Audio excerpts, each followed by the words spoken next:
జగిత్యాలలో లంచం తీసుకుంటూ ఏఈ అనిల్ కుమార్ ఏసీబీకి చిక్కాడు. పంచాయతీరాజ్ శాఖలో క్వాలిటీ కంట్రోల్ కార్యాలయంలో పనిచేస్తున్న assistant executive engineer AE Anil Kumar బుధవారం సాయంత్రం 4 గంటలకు ఏసీబీ అధికారులు రెడ్ హ్యాండ్గా పట్టుకున్నారు. వివరాలకు వెళ్తే కొరటకు చెందిన కాంట్రాక్టర్ వెంకటేశం గత 4 ఏళ్లుగా నిర్మించిన పలు అభివృద్ధి పనుల బిల్లు 23,30,30,000 చెల్లింపుల కోసం ఏఈ అనిల్ను సంప్రదించాడు. ఈ బిల్లును ప్రాసెస్ చేయాలంటే 18,000 లంచం ఇవ్వాలని డిమాండ్ చేసినట్లు తెలుస్తుంది.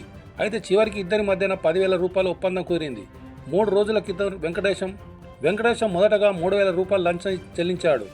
మిగిలిన 7,000 ఇవ్వాల్సిన సమయంలో ఏసీబీ అధికారులను ఆశ్రయించాడు.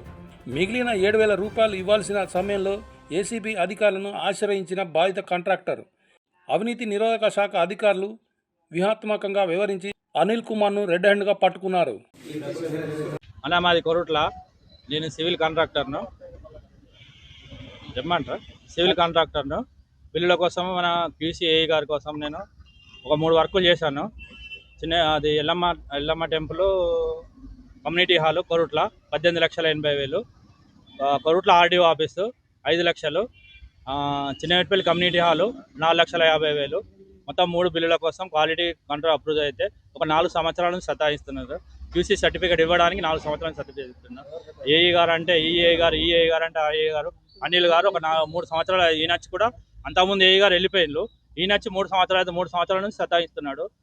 ఏం చెప్పినా కానీ రేపు ఎల్లుండి అని అంటాడు. లాస్ట్ ఇవాళ రిలీజింగ్ ఉంది అయినది. మొన్నటి నుంచి ఎంబడ పడితే రిలీజింగ్ ఉంది, రేపు చేస్తా ఎల్లుండి చేస్తా అని అడిగిన 18,000కు ఒప్పుకున్నాడు. డబ్బులు లంచము ఒప్పుకున్న తర్వాత 18,000 లేవు సార్, నేను 10,000 ఇస్తానంటే మొన్న బేస్తారు అన్నాడు. 3,000 ఇచ్చాను. ఇవాళ 7,000 ఇచ్చాను. 7,000 ఇచ్చి ఏసీబీ వాళ్ళకి అప్రూవ్ అయితే ఏసీబీ వాళ్ళు వచ్చి పట్టుకున్నారు.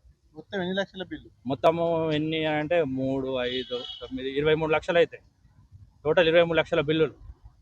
23 లక్షల బిల్లు 18,000కు 10,000 ఇచ్చినారు. ఇక అది ఇప్పుడు పెద్ద ప్రాసెస్ పెద్ద అంటే మన ఇక్కడ నుంచి కరీంనగర్ నుంచి ఎక్కించి ఆయన కరీంనగర్ ఎక్కడికంటే అక్కడ పోవడము రావడము 10 మాటలు తిరగడము, ఎక్కడ తిరిగినా కానీ అసలు పట్టించుకోవడంలే లేదు. రేపు అంటే ఎల్లుండి అంటే రేపు, ఇదే పని మీద ఉన్నాడు. ఈఏ గారు ఆదిత్య సార్ రమ్మనంటే ఆదిత్య సార్ రావట్లేదు. ఈ క్యూసీ అనిల్ గారు రమ్మంటే అనిల్ గారు ఒక 6 నెలల కింద వచ్చి చెక్ చేసుకొని వచ్చి 18,000 అడిగినాడు. అడిగితే నేను 10,000 ఇస్తాను ఒప్పుకున్నాను. మొన్న 3,000 ఇచ్చాను, ఇవాళ 7,000 ఇచ్చాను. ఏసీ వరకు అప్రూవ్ పట్టించాను. నమస్తే అండి, నా పేరు విజయ్ కుమార్. నేను DSP Karimnagar ACB anti corruption bureau. ఈరోజు Singam Anil Kumar assistant executive engineer Panchayati Raj, ఈయన విజిలెన్స్ అండ్ క్వాలిటీ కంట్రోల్లో ఇంజనీర్ గారు పనిచేస్తున్నారు.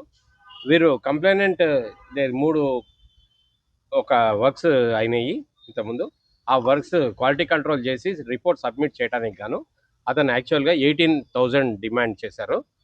మొన్న సాటర్డే నాడు కంప్లైనెంట్ వచ్చి రిక్వెస్ట్ చేసి దాన్ని కొంచెం తక్కువ చేయండి అని అంటే 10,000కి రెడ్యూస్ చేశారు డిమాండ్.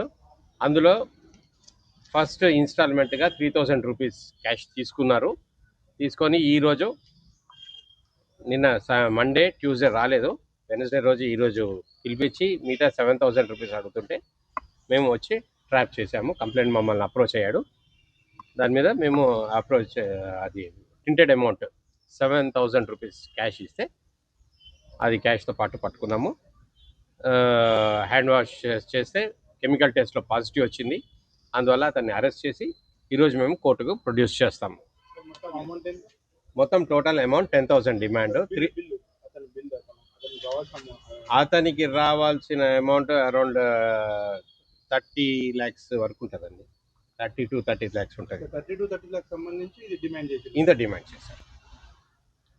అండ్ మీకు మన కరీంనగర్ మొత్తం తెలంగాణ ఏసీబీ ఆఫీస్లో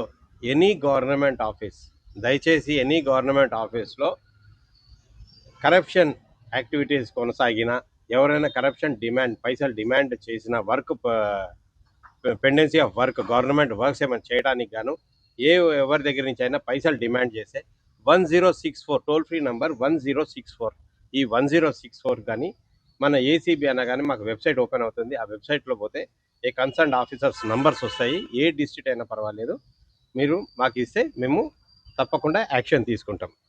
థ్యాంక్ యూ.